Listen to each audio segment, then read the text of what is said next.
Nick Andros, whose last thoughts before going to bed the previous night was that he'd be dead by morning. The bullet grazed down Nick's leg was infected, and the infection had spread through his entire body. By the time he found and took some penicillin, it was too late, like locking the barn door after the horse has been stolen. His leg was a throbbing, rotten tooth, and he had a fever. In his dreams, he could hear in his dreams. "Why don't you speak? Why do you just shake your head?" "I can't talk. I'm mute."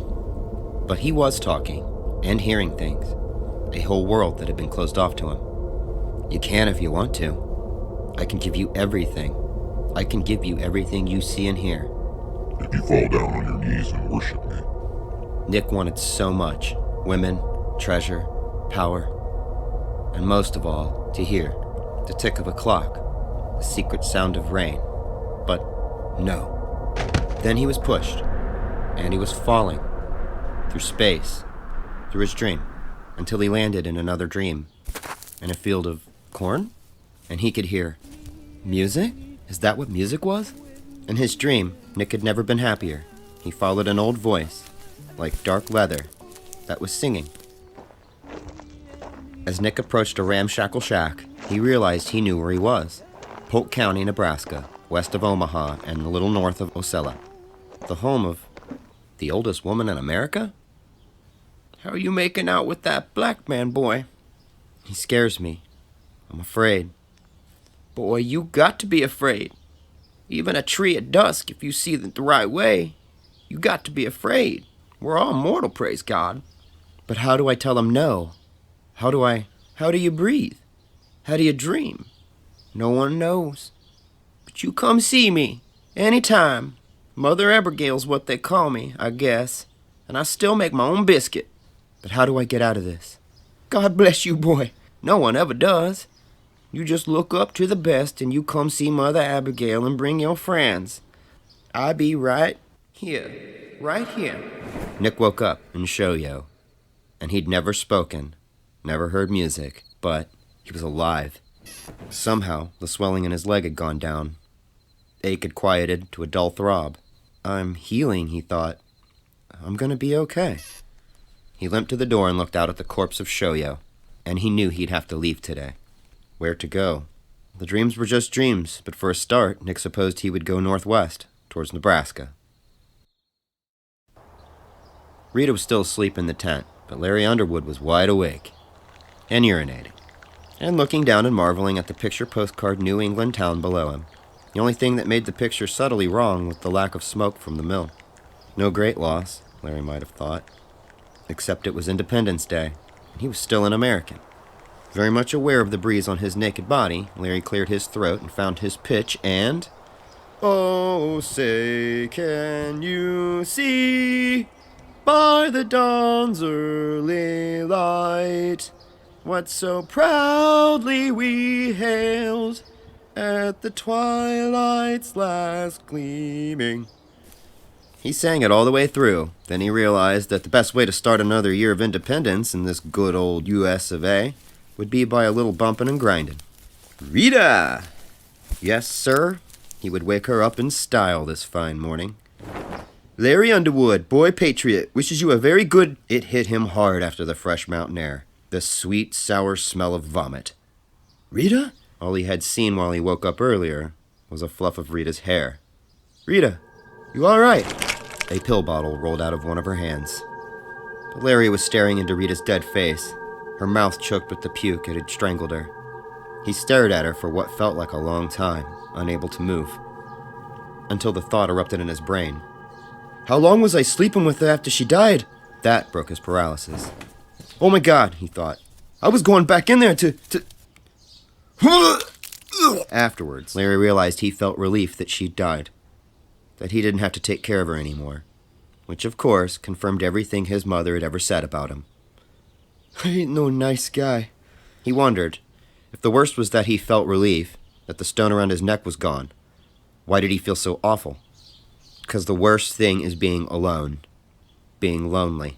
Larry told himself he wouldn't cry. He hated crying almost as much as he did puking. In the end, Larry had been a chicken.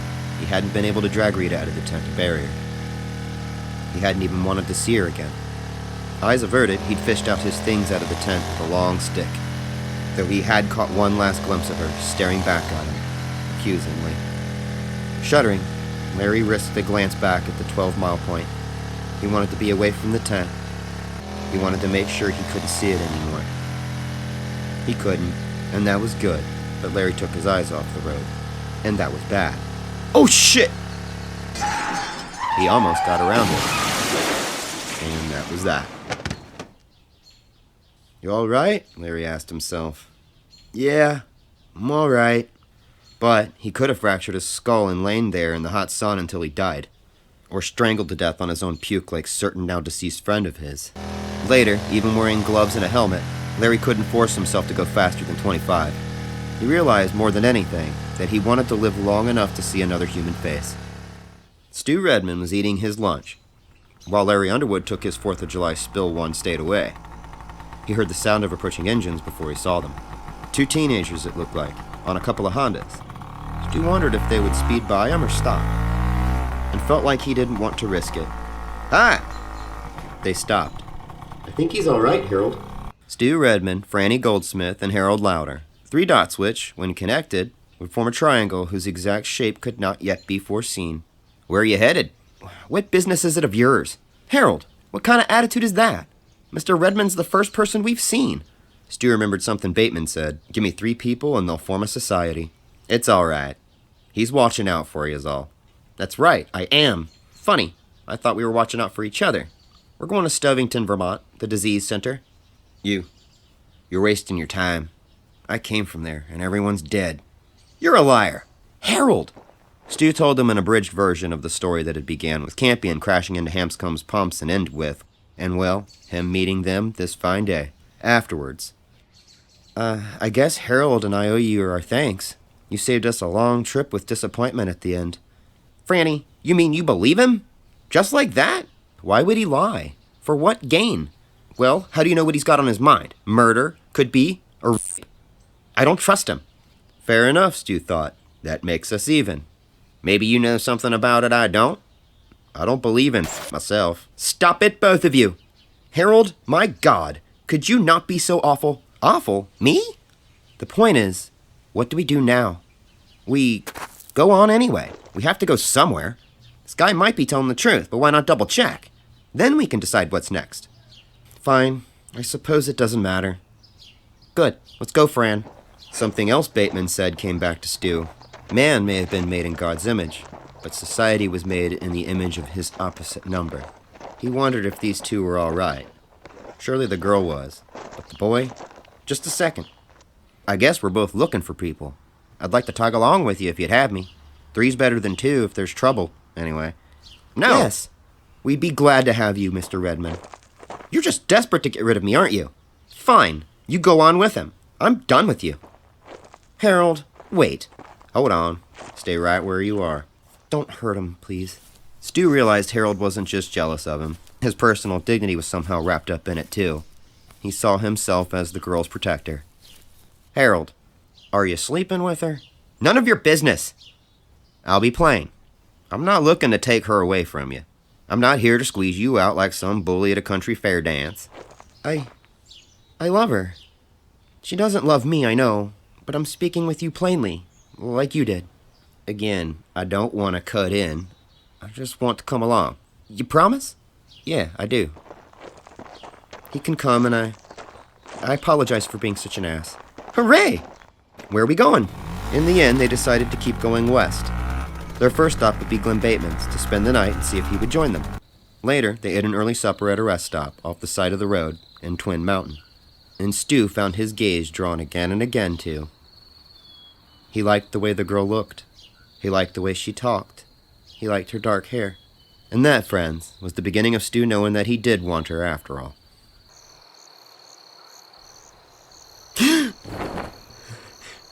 There was something in the silence. Larry was sure of it. Perhaps a person, perhaps a large and dangerous animal. Of course, a person could be dangerous too. Is someone there? Who is it? Had a sound woken him? Or had it just been... No, there was a sound. If the night wasn't so cloudly, the full moon would have shown him. What? Who? He didn't want to know. He didn't want to see. But Larry could swear he heard the sound of dusty boot heels clocking away from him, moving west, fading. He felt a sudden urge to stand and shout, "Come back, whoever you are, I don't care!" But then Larry thought, what if those boot heels actually did come for him? Instead of shouting, he lay back down thinking, I won't sleep again tonight. But he was asleep in 3 minutes, and the next morning, Larry was quite sure he dreamed the whole thing. Nick made good time on his 10-speed. The evening of July 4th, he camped in a farmyard. Before bunking down, he watched a meteor shower scratch the night sky with cold white fire. He thought it was the most beautiful thing he had ever seen, and he thought, whatever lay ahead, he was glad to be alive.